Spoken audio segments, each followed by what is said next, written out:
What you don't want is 3 months of amazing growth that you can't replicate. What you want is a consistent path that you can show is I can sell this to you, I can leave, and the infrastructure exists. If your entire business is predicated on getting lucky and taking lottery picks, you might be wildly successful, but if you can't sustain that success, it's completely meaningless to anybody other than you. And your exit strategy is basically you give up after you end up working too hard and investing more and more resources chasing the next win.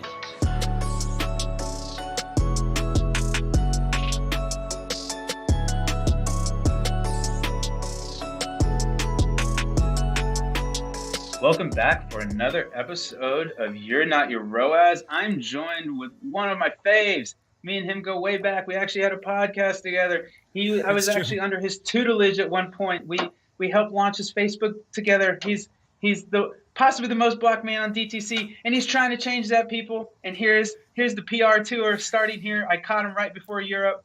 Chuck T, how are you, my man? I'm doing fantastic, man, and I do appreciate that. And it's for those that don't know, you and I met on the Facebook groups of gurus and nonsense folk many years ago, and you inspired me after I got kicked out of everywhere and had to do my own thing to actually do my own thing. And then literally all of this is your fault, Rabah. So I just want to make sure that everybody understands that, and I'm very appreciative of it. And man, I mean, this is 4 or 5 years later. Look at where we're at, man. It's a beautiful, beautiful thing. Cool, and I wanted to save this for you at this moment. And I was going to say something. It's like, my friends, you have a beautiful thirst there. I hope somebody doesn't murder it. I am not in my office, and I'm liquid death 1 down. We'll call it Charlie 1, Rabah 0 right now. Oh man, you're taking the lead going into the rapid fire. Oh wow, I should have known you optimizer. Well, let's get into it first. So let's do it. I am actually in Columbus right now, not in my Austin hub. Snowed in here. Where does this podcast find you, Charlie? I'm on my back porch in Los Angeles, California. So. I'm seeing the sunlight. It's a little chilly, so I started a fire in the fireplace, and it's a beautiful day. Hey, I'm above ground in the promised land. I can't hate that. I love it. How long have you been in Cali your whole life, or you were in Florida for a bit too, right? Yeah, I grew up military brat. Graduated high school magna cum laude with a 2.73 because I was the only senior in my graduating class because I got expelled 4 times. And went to school in Florida to be a recording engineer, and I was a touring musician, ran a recording studio, and got into radio. But then this awful sex tape with Hulk Hogan ended my radio career, and so I moved out to California, got a job doing $10 an hour, data entry at an illegitimate ad agency, running fake views for Disney stars on their brand new videos, and within about 2 years, I was a supervisor at Omnicom, spending $1 million a day or so, a couple of years before the Pixel. And, here where I'm at now, a couple $100 million in and over $1 billion in revenue driven, just trying to help people see the light, man. Just trying to help save some children and make dreams possible. Yeah, I love it. The unicorn babies. That's incredible. So how did you get into marketing? So you went in from this data entry position, and then you got into this Disney pump factory, or how did you get into that? So while I was touring as a punk musician, I was able to figure out how to come home with money. And so I was very entrepreneurial from a very young age. I was actually, before that, even in Little League, I was the #1 salesperson for candy bars every single year. So I got a free Huffy bike on an annual basis, right? I got the $150 Toys R Us gift certificate. And I crushed everybody all the time. I was like 8, and I was just destroying people door to door. Nobody could compete with me back then. And I mean, hey, the same's true now. So when I was touring, I figured out basically how to come home with money. And when I was working in the radio, nobody else wanted to do it. So I got into a bit of selling advertising and stuff.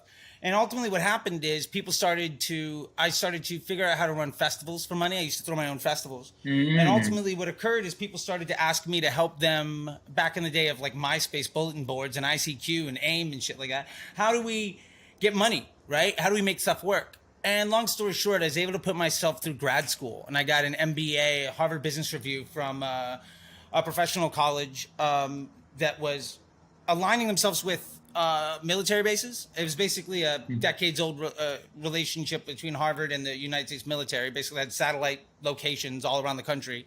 So if you were middle management as an officer and you needed a graduate degree, there was an opportunity.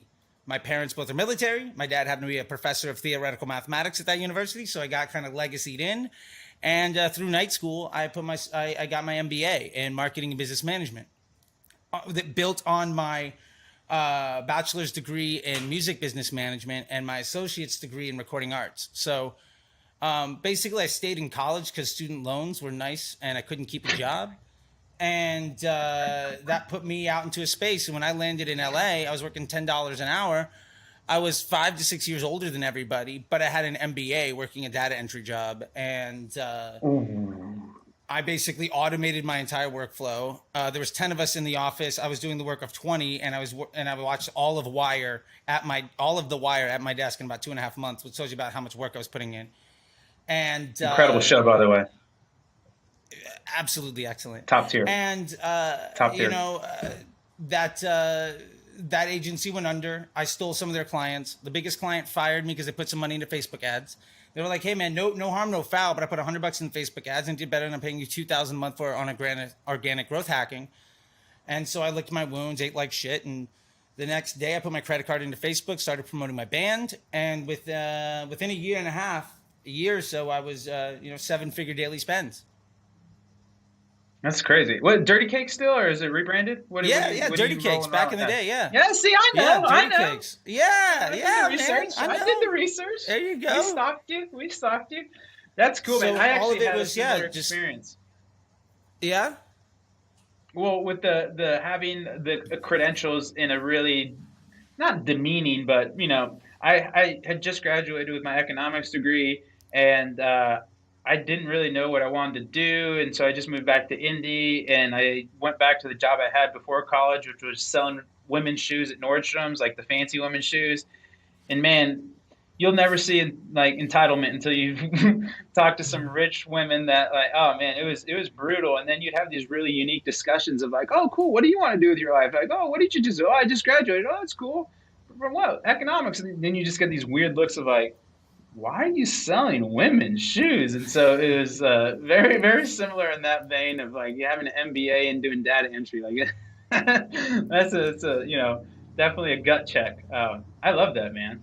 Is Dirty Cake still around? You still jamming? Yeah, absolutely, man. I mean, COVID put a kibosh on some live shows, but rehearsals happen on a regular basis. Music videos are out, records ready to release, and we can support it. And you're the Axeman, right?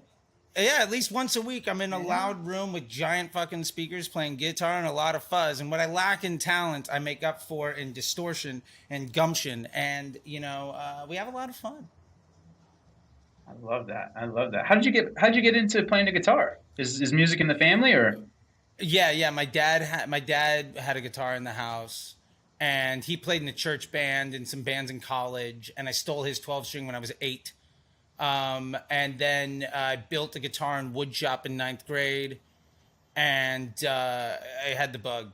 It was just like, I mean, literally, like I've got music, like it's what I do. I mean, it's just in the blood forever. And I grew up with listening to surf and to folk and to like oldies where songwriting was really good and it was following some really simple basics and things. And I just absolutely fell in love with the art, man. And if I could do one thing all day long, it's get attention, get loud, make money. And I mean, I feel like that's not a shock to anybody. Oh, definitely not me. I love that, man. So you're running your ads now for your band. What did you find? Was there any challenges there, or was there some big learnings where you're like, oh man, I can really there's something here? Yeah, well, it was really interesting. And what that did is it opened the door to some other opportunities. For instance, a buddy of mine who's now a mentor was running an ad agency, and there was a show called The Pitch. They used to air alongside Mad Men. And it was a reality show where two ad agencies compete to be the AOR, the agency of record, for a big client. And long story short, I'm on the very last episode. Basically, when they put me on the air, they canceled the show. And it was 1-800-Flowers wanting to do social gifting. And the idea was that you had to spend $100,000, but you couldn't do print, radio, or search, or email. You had to spend all of it on Facebook to generate revenue, which at the time was a ludicrous idea. Long story short, we won. And by head and shoulders crushed everybody else. And I really got to understand the opportunity at that time of promoting my band and then also running, e-commerce and getting attention and really understanding a core value that I still hold to this day, that paid media is organic, that you are amplifying, right? If your business model has to work, your foundation has to be successful. And the reason that you run ads is because you found something that works and you want to pour gas on that fire. And so that was at the very core of how I got to this. And I think that sadly, a vast majority of individuals don't come from that foundation because they got into Facebook when it was so easy. You could do everything wrong and still make money. And I see a lot of the students that I have in the Facebook Ads MBA program, and a lot of people that I talk to on Twitter, YouTube, Pinterest, TikTok, Instagram, everywhere I'm at, the Facebook group that's, 12,000, 13,000 students. I would say 70, 80% of them come from paid works. And hopefully all you need to make a business work is good marketing. And the reason that they're failing is because they don't understand the aspect of how organic works in the ecosystem. And even the function of the organic algorithm is the backbone of Facebook's OCPM environment. And I was in arguments with people on Twitter even this week where they're absolutely right about like machine learning and about the learning phase and like, why am I going to spend money? One of the big questions we got from somebody, it was that like, why am I going to spend, money on, if I have a bakery, why am I going to target somebody that doesn't all this stuff? And the point is, even at broad targeting, and also the reason why the doom and gloom around Facebook is absolute nonsense is because, TikTok's shiny and it's fun and it's new and Amazon is great and Google's there and email and all that stuff. But the Facebook pixel is on 70, 80% of every website. The app touches billions of people in the world. Yeah, they lost growth. Who cares? They already have market share. They're no longer in a growth period. They're in a maturity stage. But what that means is they have in-house a data warehouse of a decade or more on millions and millions of people understanding what content they've engaged with, what groups they're in, what words they've used, but also what websites they've been to, what stuff they've done on those websites. So like if you're selling dog food, you can go broad. And if your ad says, hey, are you a dog owner? You want some dog food? Somebody that owns a cat or a snake or hates pets is never going to see your ad because Facebook ultimately is an organic machine trying to keep somebody's attention. Right. So the part of the equation that most performance first marketers fundamentally miss is that your ad functions as a business objective for Facebook to provide a greater user experience for the end user. And so where ads do the targeting, and anybody that wants to say that's a hot take, please DM me. I'll gladly help you understand it, is that Facebook is trying to show the content to people that they want to see.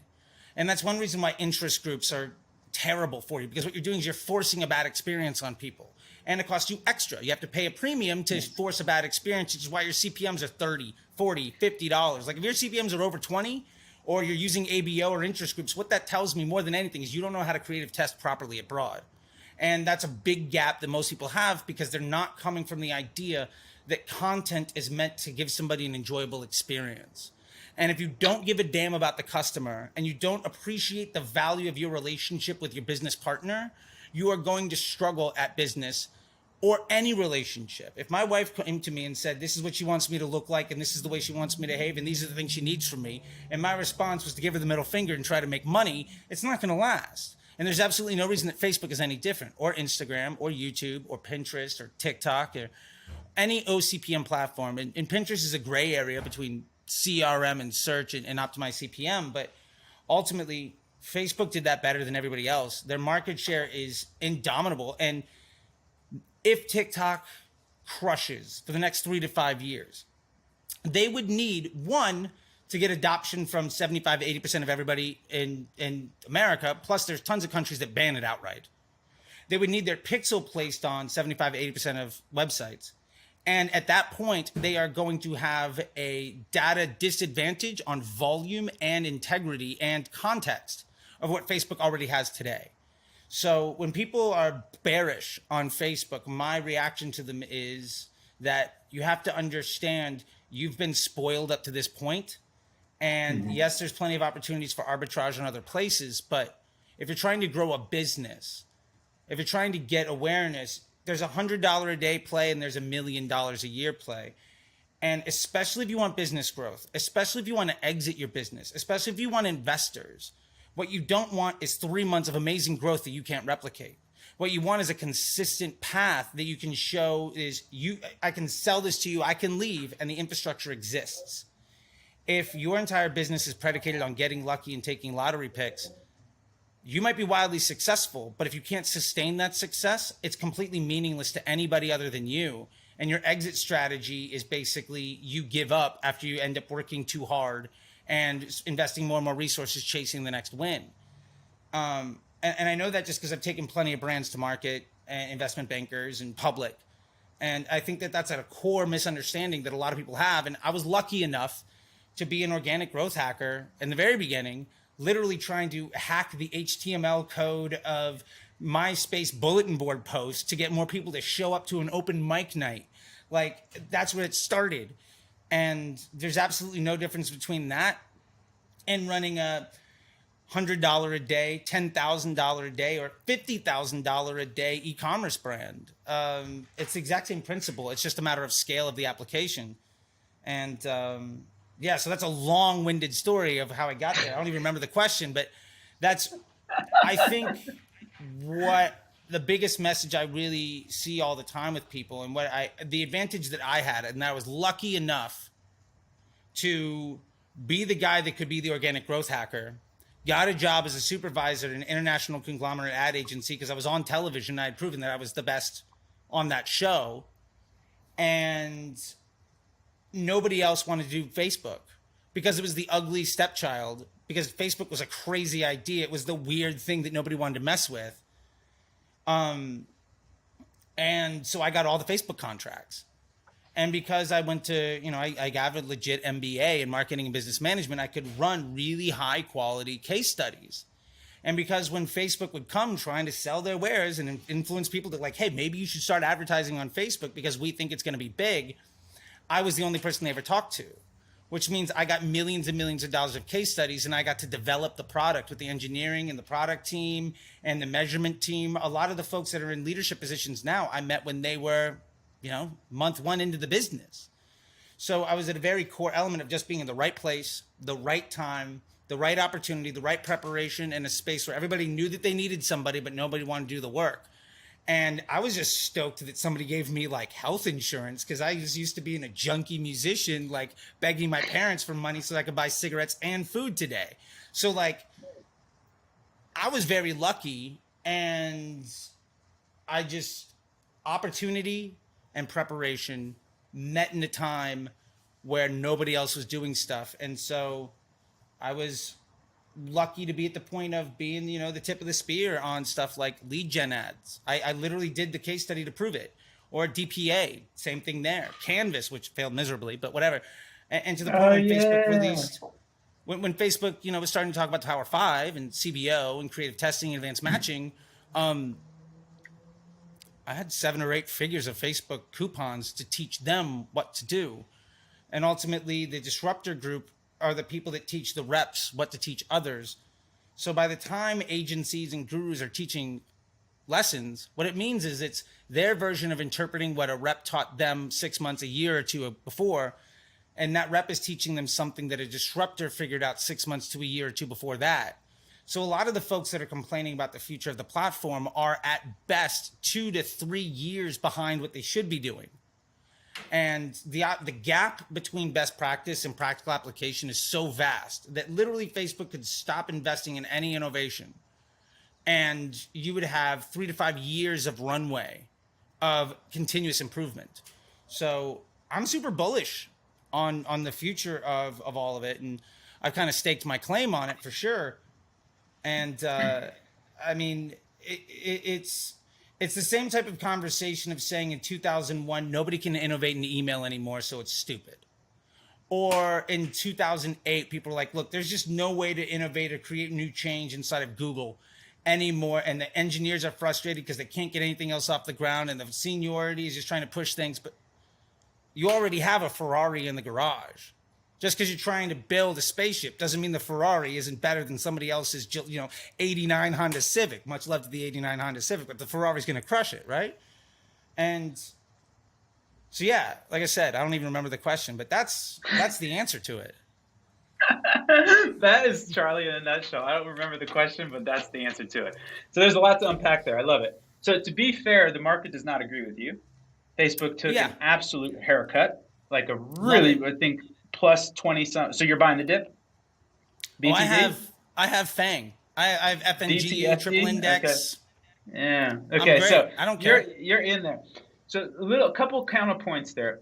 So one, to kind of keep people up to speed, when Charlie's talking about OCPM, he means optimized CPM. So I don't actually not familiar with the other auctions, but Facebook uses something called a Clark Vickery Groves auction, and ultimately it's just a fancy way of saying that you actually care about the community, or you can have some other outlier, this outlier being the community. The community is basically analogous to the news feed. And so just because you have a bunch of money doesn't mean you can ruin this news feed.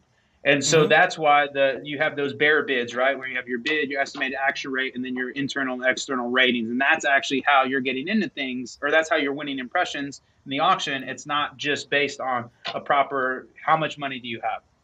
So that's why when people say, oh, Facebook can just turn up ad rates, or they can't. The only way Facebook can make more money is offer more inventory, or people bid more aggressively in the auctions. Facebook does not have some lever that says, hey, let's turn CPMs up. Like, that's just not the fundamentals of it. Again, if you want to get nerdy and go look at the economics, it's actually really interesting. There's actually academic research that wasn't used for anything, and then Zuckerberg found it, or his team found it, and then implemented it. Anyways, I'm in the weeds now, but just kind of keep people up there, because some people might not know what optimized CPM means, where ultimately, and this is totally different, right, than if you're buying a TV ad or something like that, where you're basically getting a rate sheet, and we're going to say, we're going to give you X amount standard across X. There's no competition. There's no dynamicism.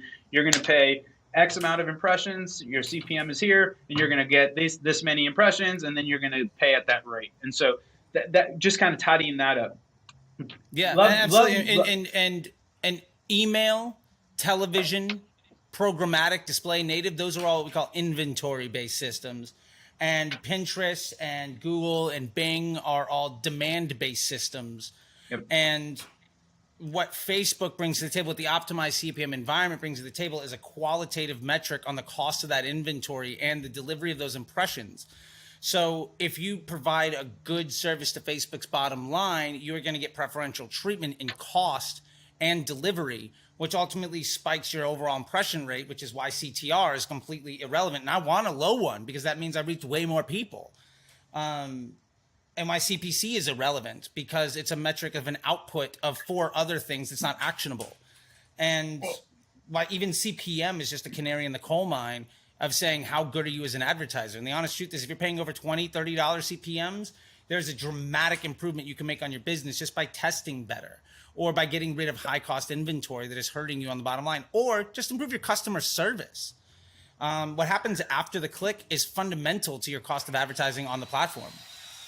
I totally agree with you there. And I would say that, so I'm not a huge CPM maxi. I'm more of in the middle, where I think CPMs are useful, but they're kind of second, third, fourth order fire alarms for me. Like, I'm not looking at these things at the first thing that's going wrong. But to your point, you can see some things. However, if I asked you, Charlie, the media buyer, would you rather have high CPMs and a bunch of conversions, or would you rather have low CPMs and no conversions? So this is where I get caught up when people use CPMs as like a first order indicator. It's like, who cares? If you're in the best party with the millionaires, yeah, I don't mind paying double the CPM. These people are buying, and every time they're buying 2x the AOV than these scrubs and these cheap CPMs are. And so, again, I think CPMs are important, but they're second, third, fourth order kind of they're not in the hierarchy. Like you need to understand, like if you're in the cool kids club, stay in there. Yeah, pay to be in there. Yeah. That's the whole point. Like you want to be around the rich people and if it costs you more, that's fine. Because guess what? Do you want to be in a room with a bunch of poor people?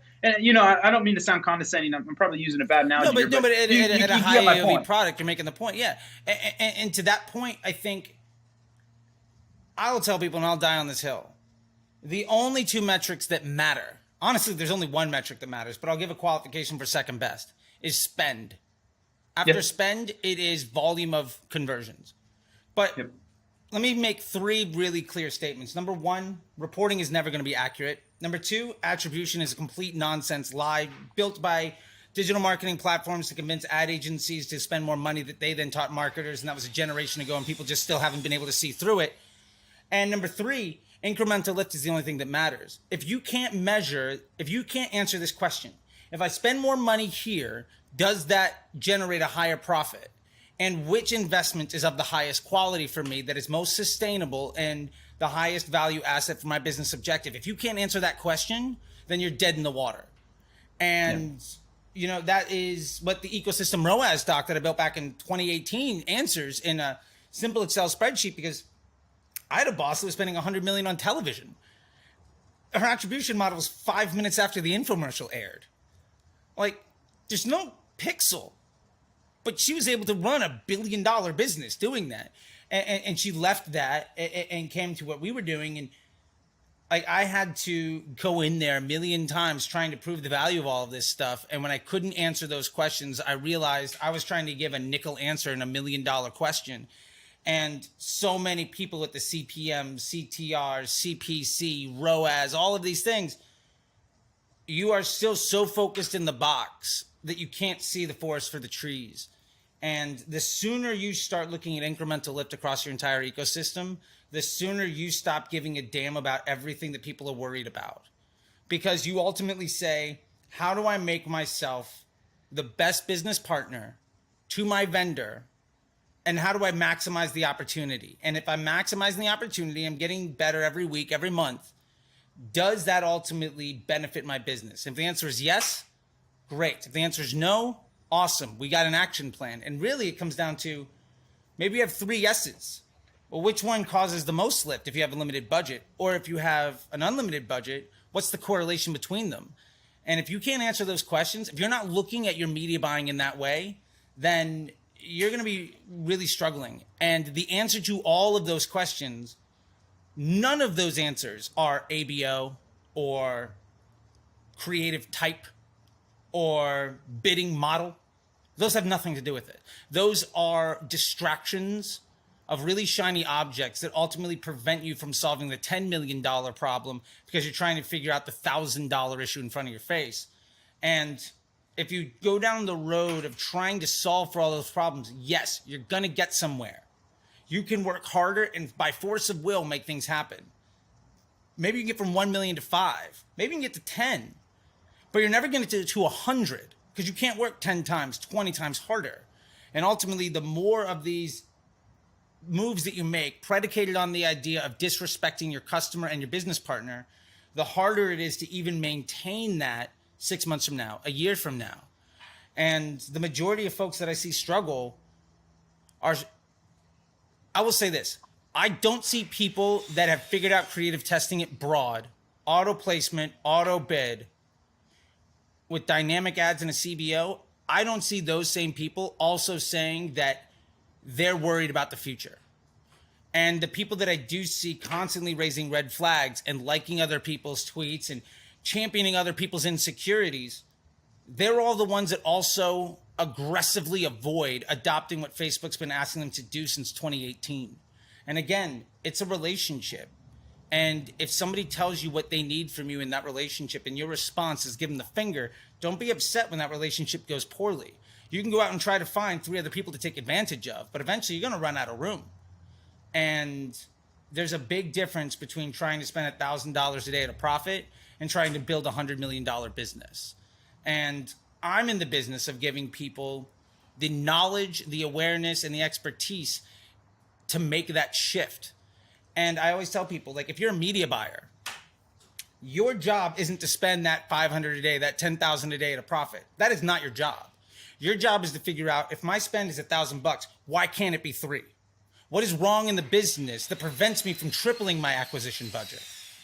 If you can solve those problems, you are now a director of growth, which is what every Facebook media buyer could be in a flip of a switch. Because ultimately, that is how you grow businesses. That's how you grow brands. That's how you go to an investment banker and you say, my business is worth $100 million. And for what it's worth, most folks that run ad agencies that came into the game 2017, 2018, they've never had that conversation. I can't blame those people for not understanding that, because it's like trying to explain snow to somebody that's never seen it. Like, yeah, white shit falls from the sky and it's cold. Or explaining the ocean to somebody that's never left Nebraska. Like, yeah, that piece of water, it goes so far that it's flat at the end. I think maybe a better analogy might be explaining water to a fish. Sure. Where you're so ensconced in it, it's impossible to get your head around, like, to step out of this mindset. But oh my gosh, we're already into the value add segment. You skipped over so many things. Of course, a Charlie T podcast is not going to be structured like normal. We're going crazy here, sorry, folks. man. I'm passionate. Okay. I'm in love with this stuff. Okay. I just want people to see more success and less stress, because 90% of people are doing things wrong because they were poorly trained by somebody else that didn't know what they were doing. So I'm here to help. Well, I think, too, touching back on kind of your organic talks, and me and Cody and Ash have been talking about that, too. And it's kind of like a little interesting mental model I was thinking of was like these communities, like they become foundational layers that you can then build skyscrapers on with your paid media. But Absolutely. What happened, in my opinion, to your point, there was just such a big bull market. People were building skyscrapers on sand. Mm-hmm. And then once that earthquake hit, their whole building fell down because they didn't have the foundational elements of actually, like, I think ultimately too what happened, there was just such the Newsfeed was just such a Cambrian explosion in ad inventory. It was just like, oh my gosh, this is incredible, that people kind of swung too far into the quantitative element of it. And you just started having these quants that are just going in numbers. And at the end of the day, man, there's people behind these numbers. And like, are you making a connection? Are you generating value for them? Are you giving them a story that they can tell their wife or their husband or whoever, their significant other, their friends, why they're so smart because they bought your product? Like, it kind of sounds silly, but there's just a bit of going back to the fundamentals of, like, you know, would you want your product? Would you use your product? Would you tell your mom or your sister? Would you recommend it to your best friend? Like, and if the answers there are no, you know, maybe that is probably a good place to start versus ABO or CBO. and again, this is just my points of view, but like, understand those fundamentals, and then those fundamentals can scale. And then to your point, like, this is actually a John Coyle quote, but it's kind of same, but different as you, where it's like, paid media is fuel. It's not the fire. And so like, until you have that fire, unless you're just going to pour gasoline on a match, it doesn't matter. I know, right? It's perfect. It just ties in perfectly. But anyways, I think that's really, a lot of the challenges, that there were things that worked, but it's not that they worked because the strategies were sound or the tactics were robust. It was because you're in a massive bull market. And if you were doing any semblance of anything, like, you were going to do well. And if furthermore, you know, if you're charismatic and you had a great story, you were gonna be able to, you know, convince people to come along for the ride. And, you know, no judgment there. It's just, that was what I saw, was when people got really far away from the basics. And it's almost kind of the same view I have a little bit of biohacking, where it's like, dude, what's the point? Like, sleep, get your exercise in, meditate, or find some sort of mindfulness practice. Like, there's all these things where it's like, well, I should eat bull balls at 2 a.m. and then I'll drink ram's piss at 1 a.m. And you're just like, I mean, maybe, but maybe if you kind of just get these fundamentals in place first, and these first principles, and you understand that, then you can really kind of start to get those other, you know, maybe 1, 2, 3 percentage point gains. But it feels a lot like sometimes people are spending dollars to save pennies. And that's just not my jam. No, I love it. And I'll back that up with something. There's an old Yiddish saying that is, where it begins, so it ends. And if you take out the last 5 years of Facebook media buying, right? Mm-hmm. We're still in a spot where ultimately, can you be on the street corner and sell this product? Can you go door to door and sell this service? Will people be happy because of it? Because running Facebook ads or any paid media is a way of scaling that effort, right? Like if you Correct. can't go door to door and sell your product, don't be astonished when you can't trick a bunch of people on the internet to buy it. And really it's an escalation of the door to door salesman hires multiple salespeople, eventually leverages his exposure or her exposure by getting an ad in the newspaper or by making flyers, and eventually leverages that exposure by getting on the radio or getting onto television. But you can only afford that because your business is successful and because you can scale with it. And all we have here, Facebook is basically just television as performance media. But there's no difference. Like if your product isn't good enough or your service isn't good enough to get people to want to use it, then you're dead already. And the opportunity of the arbitrage of attention and, you know, Gary Vee's underpriced attention and all this stuff, that opportunity, look, there are other platforms you can go for that. But again, what you're talking about is, can I get a short hack to follow things up? But the business is built on the back of short hacks, where you had really good marketers that could sell fish oil ultimately die. That snake oil salesman in the West got murdered every time, right? And look at Casper. Yeah. I think that's a great example of, we've seen so many brands come and go. And, you know, I think there's a few brands right now that are built on hype that I'm legitimately don't know if I'm terribly bullish on their future. And maybe I haven't got an investment in one end of that or the other, but I opened this chat with the Liquid Death thing, right? And maybe you got my preview screen on the Liquid Death news, who knows? But Liquid Death is building on the back of, they've got a product that people buy that is fundamentally not differentiated in the marketplace, but there's an ownership of the brand 0%. identity. Yep. Right there is, it's LaCroix without flavor. Got it. It's the most boring flavor of LaCroix, and you have diehards. You know, you look at Last Crumb, right? It's supreme for cookies and costs as much as a pair of Yeezys. And you're stoked. And the point is, those brands, I think, will have a much better opportunity of using paid media 3 years from now than brands that I think are built more off of hype that I don't see as much backbone behind them. And again, I don't know their future, but, you know, I think, you know, not to call too many people out, but like, for instance, Athletic Greens, super huge, massive business. Everybody's stoked about it. But I feel like they grew too far, too fast on the back of too many unsustainable things to maintain that growth. And if you can't maintain that growth, ultimately what it is can you get to a precipice where you can suppress all other competition and gain a market share that makes you have an unfair advantage in the space? And I don't see that proprietary advantage. You know, if I was Mr. Wonderful at Shark Tank, I'd say, hey, you got a great business going there, but I can't pour fuel on this fire. And for that reason, I'm out. I don't know if that's the backbone of it, and I might be dead wrong. And I'd love to talk with people because they're clearly doing very great work. But I think that there are businesses that are built to be evergreen. I think there are businesses that are built with an exit plan as the strategy of the development of the business.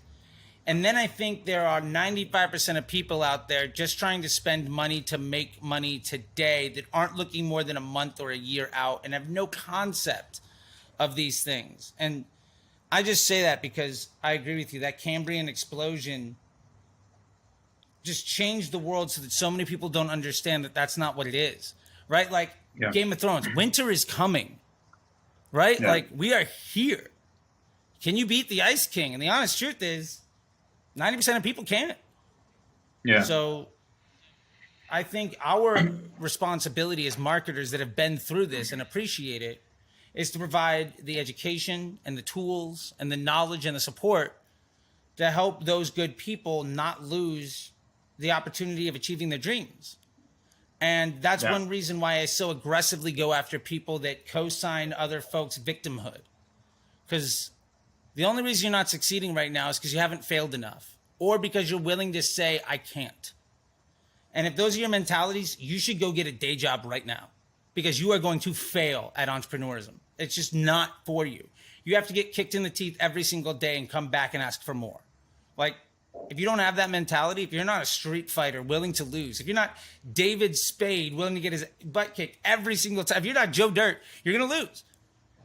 And I think that's what separates folks like Ash and Cody and you and I from a lot of the other folks that are agency driven, that don't understand the back end unit economics of business development. And so I love what you had to say. And I know that was a very long little support of your opinion, but hey, look, if I don't talk on soliloquy, I have a hard time even opening my mouth. It's a 2-minute minimum for Charlie. If you get him going, he's going. Okay, we are pushing up against it, so that we just kind of smashed the first and second segments together too. So now let's go let's go real quickly through the rapid fire, and then I'll toss it over to you. You can plug whatever you want, and then we'll wrap up the podcast. How's that sound, Charlie? Sounds good to me, man. I'm here, and thank you once again. Right. As always, it's beautiful to talk with you. Yeah, let's do it. Okay, you ready for the rapid fire? Let's go. All right, mosh pits, overrated, underrated? Love them. So Underrated. Underrated, love it. Twitter, overrated, underrated? Underrated. Living in LA, overrated, underrated? Underrated. Whoa, 3 underrateds in a row. I know another one's man. coming. Steelers, overrated, underrated? Underrated, always, buddy. Had a tough one this year. Had a tough one. You guys have a embarrassment of riches of late. So we have an embarrassment of riches, and we've never had a losing season under our current coach. Yeah. And hey, look, if our worst year is the majority of the league's, if the worst we do is what the Dallas Cowboys would love to have half of the time, we're doing all right. And that's not shade at you. I'm just putting perspective because I know where your loyalties lie. It's brutal. It's brutal. And hey, look, it's brutal. If we have 3 8-8 years in 15, and it means I have to eat 1 or 2 right now, I might not even see that. So underrated. You can't even hear. You have so many titles stuffed in your ears from the last 7 years. It's like, yeah. Although I will say this. You need a demigod of a human being to compare against Patrick Mahomes, Joe Burrow, and Josh Allen. Like, if you don't have somebody literally blessed by virgins as the offspring of like a god having, sex with a human being, like if you don't have a Herculean backstory, you're dead. Yeah, they're very good. They're all 3 top notch. I think I've lost the Lamar bet. I think Josh Allen's gonna really mature into something special. Or almost already has. He got. You just ran up against somebody greater. Yeah, somebody actually. I'll go to the next one, but somebody had a really funny tweet where it's kind of like a Patrick Ewing, Michael Jordan. Like Patrick Ewing was so good, he just bumped up against somebody better during his lifetime, and it just sucks, man. Yeah, it just sucks. Yeah, and never got a title. Oh, I know. That's what I'm trying to say. Dude. He was fantastic. Brutal. He was a very good player. TikTok, overrated, underrated? I will say it's underrated, but I think the bullishness on it is overrated. But as a platform, it does not have the adoption it should. Favorite city in California? LA. Oh, favorite meal and why? Oh, dead animals with cheese and some kind of grain in any form you want to give it to me. Favorite newsletter? Ooh, that's a good question. I do like the Whale Mail, although sometimes I disagree with it, but I think it's really, really good to see what people have to say. It's a good temperature read. Like, for instance, this last one that came out, I will say I disagree at a fundamental level with the vast majority of the premise and the take by somebody that has me blocked on Twitter, so I can't even engage with them. But I do like it. I would say that is one of my favorites. What you guys have going and what Alex has going, because it is not discipline specific, and I think that helps people see the forest for the trees. Yeah, I like that. Favorite place travel to and why? favorite place to travel to and why? I think my favorite trip that I've taken over the last few years was my wife and I went to Amsterdam 3 years ago in the winter. We were there to go see the Buzzcocks, and the lead singer died 8 days beforehand. And so we still went, and we were in Amsterdam and went walking through the city, got lost in the city, and it started snowing because it was like 3 days after Christmas. And when you are lost in a European city that old and beautiful with snow coming down at midnight, Oh, for sure. how can you hate on that? It's a beautiful thing. Magical. Magical. Okay, last two. Favorite follow on Twitter? Favorite follow on Twitter? Oh, I mean, can I put me down? No. You can't follow yourself. What a Charlie answer! Oh my gosh. Hey, look, if you're a band, you should be a fan of your own music. If you're a writer, you should like your own books. If you're a filmmaker, you should be a fan of your own movies. If you're running a business, your business should be your favorite thing, or it's some place to go. But without that, favorite follow on Twitter that's not you. There you go. I've amended the question to not give you any wiggle room. Got it. I love that. I'm going to go completely not industry specific at all. Love it. Love it. And say my favorite follow is probably Pat Mayo. Okay. What's the handle there? Sports betting guy, has a great YouTube show. I've emotionally invested myself into hundreds and hundreds of hours of his YouTube. And I now know all the players. I know all the people in his circle of friends. And when I see content from him, it harkens back to so many fond memories over so many years and so many positive experiences that it literally just makes me happy. And he goes ahead and likes some of my sports bets half the time. And he got to see me turn, $30 and a couple of 20-1 bets into a extremely nice number that I lost all on Chiefs, but at least he was there for it all. And that was a beautiful thing. It's one of those things. If you create enough content out in the world and you put stuff out and you're very personable, people feel like they're your friend even though they've never met you. And he does that better than almost anybody else in the world. Love it. Okay, last question. If you could have dinner with three people, dead or alive, it's a 4-person table, you're there with 3 other people, they can be fictional, non-fictional, who would they be? Oh, man. 3 people, dead or alive. That's a good question. So let me answer it quick. One of the people I'd love to have at that table, let's see. I would love to be at a table. I think I would love to be at the table with Mark Cuban. I think he's really smart, and I think we see eye to eye on a lot of stuff. IU alum. I tend to agree with him alma on mater. a lot of things. And then if I had to give somebody else in that room just to keep things interesting, I'd love to be at a table with Robin Williams. I think, I don't know if he turns it on or off ever, but I think he's truly brilliant, or was. And I would absolutely love to be in the presence of somebody like that for even 5 minutes. And also, I think something that would be really interesting for me to get into, kind of going way more old school, would be I'd love to sit at the table with some of these world conquerors, like the Genghis Khans and the Alexander the Greats of the world. I would say probably Sun Tzu, just because I think The Art of War is probably the best business book ever created. And to understand where somebody came from to write all of that stuff and their learnings and their history and what's going on, I think would be so fascinating, because all of these folks are experiences and storytellers. And I'm going to surround myself, not people I want to have a beer with, but people who I just want to experience their presence. And I don't know, maybe he's a really boring guy in person, but I sure love his writing. Love it. All right, Chuck T, you made it through. Rapid fire. Congratulations, my man. All right. Plug whatever you need to plug.